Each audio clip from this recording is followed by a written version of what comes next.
Hello friends, welcome to our channel. ఈరోజు ఈ వీడియోలో ప్రెగ్నెన్సీకి సంబంధించిన మరొక వీడియో అయితే షేర్ చేస్తున్నాను. సో ఈ రోజుటి మన వీడియో వచ్చేసి ప్రెగ్నెన్సీలో ఉన్నప్పుడు స్టమక్ అనేది ఉండి టైట్ అనిపిస్తూ ఉంటుంది. సో ఎందుకు, ఇలాంటి రీజన్స్ దీని వెనుక ఉంటాయి అండ్ దీన్ని మనం ఎలాగ తగ్గించుకోవచ్చు అనేది ఈ వీడియోలో షేర్ చేస్తాను. అండ్ ఫస్ట్ టైం ఛానల్ని చూస్తుంటే ప్లీజ్ టు సబ్స్క్రైబ్.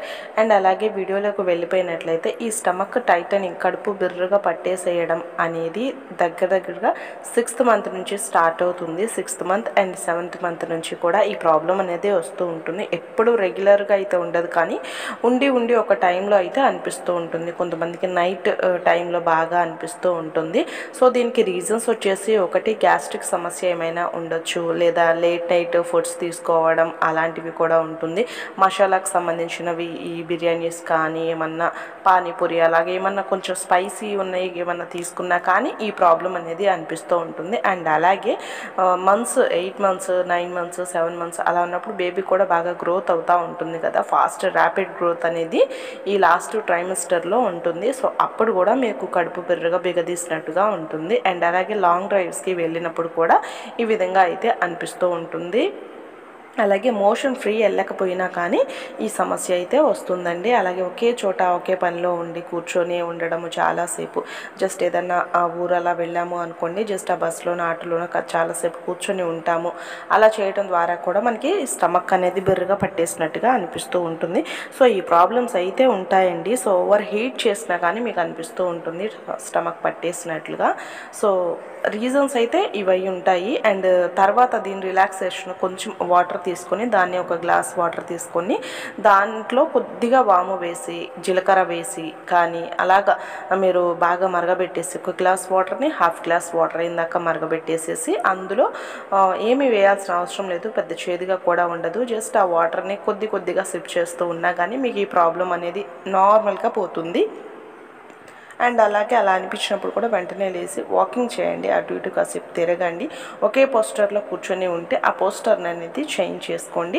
అలాగే కొంచెం కొబ్బరి నూనె తీసుకొని పొట్ట మీద మసాజ్ లాగా చేసుకుంటూ బేబీకి మసాజ్ చేస్తున్నట్లుగా మన ఫింగర్స్తో అలాగా పొట్ట మీద అంటూ ఉంటుంటే మీకు రిలీఫ్ అనేది వస్తుంది. బేబీ ఒకే పొజిషన్లో పడుకొని ఉన్నట్లయితే బేబీ లేస్తుంది, కాస్త అటు ఇటు సర్దుకుంటుంది, కాబట్టి మీకు ఆ పెయిన్ అనేది రిలీఫ్ అవుతుంది. వెంటనే మెడిసిన్కి వెళ్ళిపోకుండా జస్ట్ ఇంట్లో నార్మల్ ఈ టిప్స్ అనేవి ఫాలో అవుతూ ఉన్నట్లయితే మీకు ఈ ప్రాబ్లం అనేది తగ్గుతుందండి.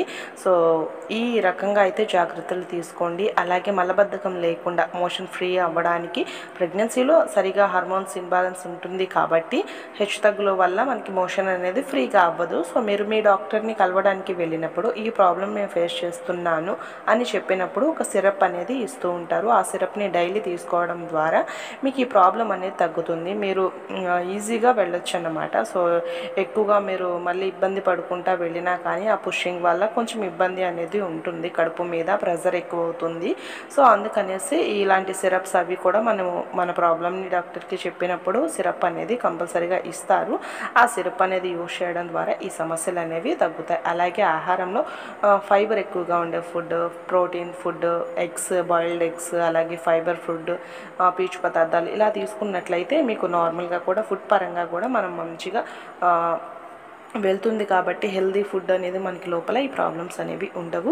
బేబీ గ్రోత్ అనేది కూడా చాలా బాగుంటుంది. అండ్ ఈ టిప్స్ అనేవి కూడా గుర్తుపెట్టుకోండి, చాలా బాగా మీకు రిలీఫ్ అనేది దొరుకుతుంది. హాట్ వాటర్, లైట్గా హాట్ ఉండాలండి. వాటర్ కూడా స్నానం చేసేటప్పుడు హీట్ ఉండకూడదు, ఎక్కువగా హీట్ లేకుండా నార్మల్గా గోరువెచ్చగా ఉన్న వాటర్తో మీరు స్నానం చేస్తూ ఉన్నప్పుడు కూడా మీకు ఈ యొక్క ప్రాబ్లం ఉంటుంది కదా, పొట్ట బిగదీసినట్లుగా ఉండే ప్రాబ్లము, ఈ ప్రాబ్లం అనేది తగ్గుతుంది. బేబీ కూడా మూమెంట్స్ ఇస్తూ ఉంటుంది కాబట్టి కడుపు కొంచెం ఫ్రీగా అనిపిస్తూ ఉంటుంది. ఈ సమస్య ఉన్నట్లయితే మీరు ఈ చిట్కాలన్నీ కూడా ఫాలో అవ్వండి, చాలా బాగా రిలీఫ్ అయితే ఇస్తాయి. అండ్ కొబ్బరి నూనెతో మసాజ్ చేసుకోవడం అనేది హెల్తీగా చాలా బాగుంటుంది బేబీ మూమెంట్స్కి కూడా. Thank you for watching. See